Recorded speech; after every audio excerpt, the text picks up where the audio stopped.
Hello friends, welcome back to my channel Divya pregnancy help. I hope आप सब बहुत अच्छे से हैं और आपकी प्रेगनेंसी जर्नी बहुत अच्छे से चल रही होगी। जैसे ही एक महिला प्रेग्नेंट होती है, हर एक टाइमेस्टर में उसको अलग अलग बदलाव देखने को मिलते हैं। तो आज जो हम बदलाव की बात करेंगे प्रेगनेंसी का, जब थर्ड टाइमेस्टर स्टार्ट हो जाता है, यानी कि 7वां, 8वां और 9वां महीना, इस टाइम पर बॉडी में बहुत सारे बदलाव होते हैं। लड़के के टाइम पे कुछ बदलाव देखे अलग जाते हैं, लड़की के टाइम पे कुछ बदलाव देखे अलग जाते हैं।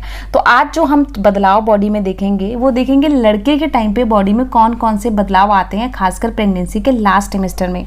देखिए, प्रेगनेंसी एक ऐसी जर्नी है कि इसमें हर एक महीने आपको अलग अलग चीज़ देखने को मिलती है ना। तो ये सब बदलाव एक तरीके से बॉडी के जो हार्मोनल्स इतने सारे इनबैलेंस होते हैं, अलग अलग चेंज होते हैं, तो ये सब बदलाव ऑटोमेटिकली आपको अलग अलग महीने अलग अलग तरीके से देखने को मिलेंगे। अब जो महिलाएं गर्भवती होती हैं, उनके मन में क्यूरियोसिटी रहती है कि मेरे पेट में पल रही संतान एक लड़का है या फिर एक लड़की है, कब बेबी होगा, नॉर्मल होगा, सिजेरियन होगा, ये सब चीज़ें मन में चलती रहती हैं। आपकी भी चलती होंगी अगर आप प्रेग्नेंट हैं, क्योंकि कहीं ना कहीं मन में क्यूरियोसिटी तो ज़रूर होती है कि मेरे घर में लड़का आएगा, लड़की आएगी, किस तरीके से हम शॉपिंग करें, लड़के की करें या लड़की की करें, किस तरीके से रूम डेकोरेट करें। बहुत सारे अलग अलग मन में सवाल उठते हैं, मेरे भी उठते थे। तो ये वीडियो मैं इसीलिए आपके साथ शेयर कर रही हूँ। अगर आपके मन में जो भी ये सवाल होंगे तो आपको इसका जवाब आराम से मिल जाएगा। जैसे ही प्रेगनेंसी का 7वां, 8वां, 9वां महीना शुरू होता है, आपने देखा होगा मोस्टली महिलाओं को बहुत ज़्यादा पैरों में दर्द की प्रॉब्लम बढ़ जाती है। कई महिलाओं के तो पैर इतने सूज जाते हैं कि उनको अपनी स्लीपर नहीं आती, और कई महिलाएं ऐसी होती हैं कि उनके पैरों की नस रात में बहुत चढ़ती है, जिससे उन्हें नींद नहीं आती है ना। होता होगा, मेरे साथ भी ऐसा होता था कि मुझे जब प्रेगनेंसी का 7वां महीना स्टार्ट हुआ था, पैरों की नस तब से बहुत चढ़ती थी। जब तक डिलीवरी नहीं हुई मुझे ये प्रॉब्लम बहुत ज़्यादा रही कि मेरे पैरों की नस बहुत चढ़ती रही, और इतनी ज़्यादा मुझे वो पेन करते थे जब नस चढ़ती थी, बहुत ज़्यादा। तो इससे बचने के लिए मैं पैरों में क्या करती थी आप जानो। सबसे पहले तो अपने पैरों की मैं मसाज करवाती थी एक ऑयल से। कोई सा भी ऑयल ले सकते हो, नारियल का, सरसों का, जो भी आपके घर में अवेलेबल है, उससे अच्छे से मसाज कराओ ताकि जो पैरों का ब्लड सर्कुलेशन है वो अच्छे से चलने लगे, ताकि आपके पैरों की नस ना चढ़े। दूसरा, गर्म पानी लीजिए एक टब में और उसके अंदर अपने पैरों को डिप करके रखें जब तक पानी ठंडा ना हो। उसके बाद आप पैरों को एक टॉवल से साफ करिए और उसके बाद पैरों की हल्की सी मसाज करिए और उसके बाद सोकर देखिए, आपको बहुत अच्छी नींद आएगी। जो पैरों में दर्द की प्रॉब्लम है, स्वेलिंग की प्रॉब्लम है, उससे भी बहुत ज़्यादा आपको आराम मिलेगा। मोस्टली महिलाएं जो मुझे कमेंट करती हैं वो यही पूछती हैं कि मैम हमारे पैरों में स्वेलिंग है, कैसे दूर होगी। तो पैरों की अगर स्वेलिंग बहुत ज़्यादा बढ़ रही है तो आप अपने पैरों को गर्म पानी में डिप करें अच्छे से, उसको जब तक पानी ठंडा ना हो। उसके बाद मसाज दें किसी भी ऑयल से, देखिएगा पैरों की स्वेलिंग, पैरों का दर्द, ऐठन सब ठीक हो जाएगा। लेकिन ये करना आपको पेशेंस के साथ है। कम से कम 1 हफ्ते ये करते हो तो आपको रिजल्ट मिलेगा, और रिजल्ट आपको अच्छा मिलेगा। ठीक है, अब बात करते हैं दूसरा, सांस फूलने की प्रॉब्लम। प्रेगनेंसी का जैसे जैसे टाइम पीरियड बढ़ता है ना, आपने देखा होगा चलने के टाइम पर या कपड़े धोते हो या खड़े रहते हो ज़्यादा देर, उसके बाद चलते हो तो आपकी सांस फूलने लग जाती है। वो क्यों फूलने लग जाती है, महिलाएं इसको भी लेके बहुत ज़्यादा टेंस हो जाती है कि हमारी सांस बहुत फूल रही है। तो सांस इसलिए फूलती है क्योंकि जो आपका बच्चा है पेट में, वो अब बहुत बड़ा हो चुका है। और देखिए, ऑब्वियस सी बात है, जब पेट में आप एक चीज़ देखिए, बच्चा एक जननी से जान पल रही है, उसके अंदर पानी है, पानी की थैली के अंदर क्योंकि बच्चा रहता है, ओवल है, उस सब का वेट आपके कहाँ पे जा रहा है, पेट के ऊपर आ रहा है ना। तो आप जब थोड़ा सा खाना खा लेते हो तो देखिए, एक तो खाने का भी हो गया कि आपने खाना खाया, और उसके बाद जब बेबी आपका जब 7वां, 8वां, 9वां महीना शुरू होता है, वो भी काफ़ी बड़ा होता है, तो उस टाइम पर जब आप चलते हो, बैठते हो, तो आपकी सांस बहुत फूलती है। तो ऐसा देखा गया है, जब प्रेगनेंसी का लास्ट ट्राइमेस्टर चलता है तो मोस्टली महिलाओं को ये प्रॉब्लम होती है कि उनकी सांस फूलने लग जाती है। थोड़ा सा चलते हैं तो सांस फूलने लग जाती है, थोड़ा सा काम किया तो सांस फूलने जाती है। ये एक नॉर्मल है, इसको देखकर पैनिक नहीं होना है कि सांस क्यों फूल रही है।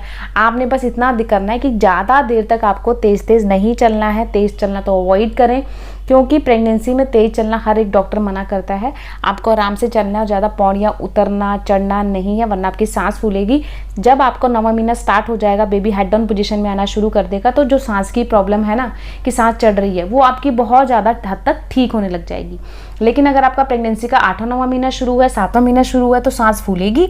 उसके लिए आप एक काम कर सकते हो, खाना आपको एक साथ इकट्ठा नहीं खाना है बहुत सारा, हर 2-2 घंटे में कुछ ना कुछ खाना है, ताकि आपके पेट में एकदम से बहुत सारा खाना ना जाए, जिससे कि आपके सांस ज़्यादा ना फूले। हर 2-2 घंटे में खाना खाओगे तो अच्छे से खाना डाइजेस्ट भी होगा, आपको चलने उठने बैठने में जो सांस की फूलने की प्रॉब्लम है वो भी नहीं होगी। तो ये चीज़ें करनी है आपने, ठीक है। थर्ड प्रॉब्लम की बात करते हैं, कमर में दर्द। मोस्टली महिलाओं के कमेंट आते हैं, मैम मेरे कमर में बहुत पेन हो रहा है, बहुत ज़्यादा पेन होता है, क्या करें मैम, कमर में उठने पे बहुत ज़्यादा अकड़ जाती है, क्या करें। तो देखिए मोस्टली प्रॉब्लम इसलिए आती है, जो प्रेगनेंसी में महिलाएं ज़्यादातर सीधा सोती हैं उनके साथ ऐसा चीज़ें ज़रूर होती हैं कि जब वो सीधा सोती हैं तो उनके कमर में दर्द रहता है, या ज़्यादा देर तक जो महिलाएं खड़ी रहती हैं की पोजीशन में या ज़्यादा देर तक बैठी रहती है तो उनके केस में मोस्टली देखा गया है कि उनके कमर में पेन रहता है। तो जो ये महिलाएं करती हैं प्रेगनेंसी में, आज से ही उसको बदलो। ज़्यादा देर तक एक पोजीशन में खड़े नहीं रहना, ना ही एक पोजीशन में आपने बैठे रहना है। अपनी पोजीशन हर 2-2 घंटे में आपने चेंज करनी है। एक पोजीशन में खड़े रहोगे, बैठे रहोगे तो ये प्रॉब्लम आपको आएगी। इससे बचने के लिए सिर्फ आपको अपनी पोजीशन को चेंज करना है। रात में सोने से पहले आपने खाना खा के पहले वॉक करनी है, उसके बाद सोना है। दूसरा, आपको लेफ्ट साइड होके सोना है ताकि बच्चे को ऑक्सीजन लेवल ठीक से मिल सके। दूसरा, आपके बच्चे को ऑक्सीजन लेवल के साथ साथ कंफर्टेबल मूवमेंट कर सके, क्योंकि जब आप सीधा सोते हो बच्चा मूवमेंट नहीं कर पाता, बच्चे का वेट आपके बैक पे आता है, रीढ़ की हड्डी पे आता है, जिससे अक्सर कमर में दर्द होता है। तो इसके लिए आपने अपने बच्चे की सांस अच्छे से ले सके, अच्छा से बच्चा मूव कर सके, उसके लिए आपने अपने लेफ्ट साइड होकर ही सोना है, क्योंकि लेफ्ट साइड पोजीशन सबसे बेस्ट पोजीशन है प्रेगनेंसी में, बच्चे को अच्छी ऑक्सीजन लेवल के लिए, बच्चे को हेल्दी रखने के लिए। क्योंकि जब आप सोते हो तो बच्चे का अच्छे से विकास होता है, उसका दिमाग डेवलपमेंट होता है, तो उसके लिए सबसे बेस्ट पोजीशन है लेफ्ट साइड होकर सोना। क्योंकि कुछ गलतियां महिलाएं करती हैं जिससे कि आपको बहुत सारी प्रॉब्लम फेस करनी पड़ती है, तो उससे बचने के लिए आप बेटर है कि आप अच्छी पोजीशन में सोएं ताकि आपको कोई भी प्रॉब्लम ना हो। अब बात करते हैं मोस्टली महिलाओं के जो कमेंट आते हैं कि मैम हमें रात में नींद नहीं आती है। ये बहुत सारे कमेंट हैं इंस्टा पर भी, यूट्यूब पर भी। तो ये क्यों होता है, रीज़न क्या है? तो देखिए सबसे पहला रीज़न तो यही है कि रात में आप सोते हो, जो आजकल टीवी, फ़ोन, लैपटॉप, इसमें आप ज़्यादा देर तक लगे रहते हो, रील्स देखते हो, वीडियोस देखते हो, जिस करके जब रात में सोने जाते हो बेड पे तो हर एक महिला फ़ोन देखती है। तो यही एक गलती है, अगर आप फ़ोन का यूज़ करते हो रात में तो आपको नींद नहीं आएगी। आप देखिएगा जिस दिन आप देखिए खाना खाया, सैर किया, उसके बाद तुरंत आप सोने गए, आपको नींद बहुत अच्छे से आ जाएगी। लेकिन आप बेड पे गए और फ़ोन या टीवी का यूज़ कर रहे हो या लैपटॉप देख रहे हो तो नींद एकदम से नहीं आएगी। ज़्यादा देर तक आप जागोगे, जो चीज़ देख रहे हो वही दिमाग में चलता रहेगा और नींद बहुत लेट आती है। तो ये गलती है, ये आज से ही सुधारो। अगर आप चाहते हो मेरे बच्चे का विकास अच्छा हो, मेरा बच्चा अच्छे से ग्रो हो, तो उसके लिए आपको रात में 8 घंटा सोना है, दिन में 2 घंटे की नैप लेनी है। इससे बच्चे का विकास अच्छे से होगा, बच्चे का माइंड डेवलपमेंट होगा और आप देखिए खुद खुश रहोगे। जितना आप हैप्पी रहोगे उतना आपका बच्चा हैप्पी रहेगा। क्योंकि अगर महिला ठीक से सो नहीं पाती तो उसका मूड स्विंग होता है, चिड़चिड़ापन आता है। तो इससे बचने के लिए आपको अपनी प्रेगनेंसी में 8 घंटे की नींद लेना बहुत ज़रूरी है और दिन में 2 घंटे का नैप लेना बहुत ज़रूरी है। तो ये तो होगी प्रॉब्लम। अब बात करते हैं प्रेगनेंसी के लास्ट ट्राइमेस्टर में कौन सा ऐसा सिम्टम होता है जो कि लड़का होने को इंडिकेट करता है। तो ऐसा बोला जाता है, अगर प्रेगनेंसी का 9वें महीने में, 8वें महीने में अगर आपके पैरों की नस बहुत ज़्यादा चढ़ती है, इससे बहुत ज़्यादा परेशान है, अपने डॉक्टर को भी दिखा ले, डॉक्टर कहते हैं नॉर्मल है, तो ये एक साइन बेबी बॉय होने का होता है। वैसे तो पैरों पर नस चढ़ना नॉर्मल है, हार्मोनल्स बदलाव करके ऐसा होता है।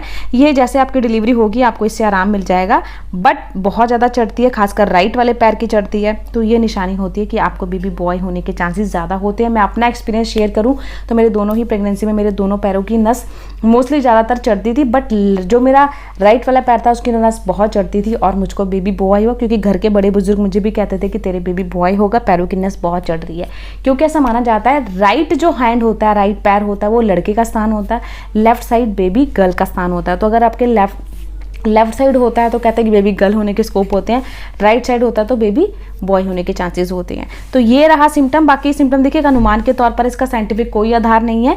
तो आप वीडियो को एंजॉय लीजिएगा। चैनल पे अगर नए हो तो प्लीज़ चैनल को सब्सक्राइब करिएगा और इस वीडियो को जितना हो सके गर्भवती महिलाओं के साथ शेयर करिएगा। Bye bye, take